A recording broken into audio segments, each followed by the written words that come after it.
right now. We are going to do something on Greenland, whether they like it or not, because if we don't do it, Russia or China will take over Greenland, and we're not going to have Russia or China as a neighbor.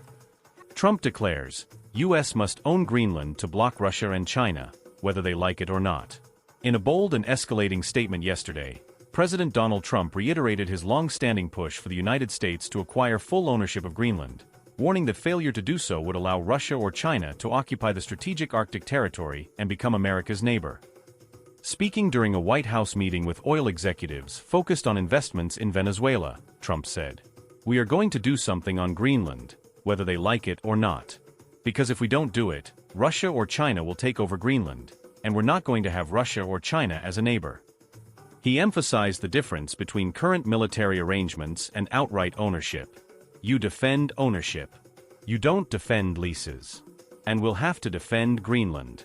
If we don't do it, China or Russia will. Trump also claimed Greenland's surrounding waters are covered with Russian and Chinese ships all over the place, an assertion disputed by Danish and Greenlandic officials, who maintain no such significant presence exists near the island.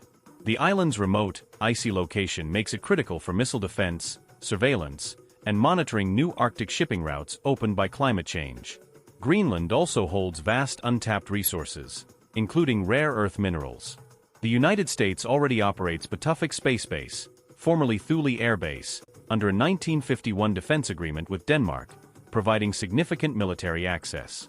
Trump argues that existing leases are insufficient for long-term security and that full ownership is required.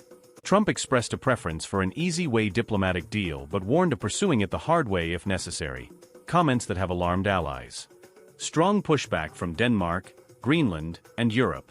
Denmark's prime minister and Greenlandic leaders have firmly rejected the idea, stating the territory is not for sale and that its future rests with its people. European nations, including France, Germany, the UK, and others, issued a joint statement defending Danish sovereignty.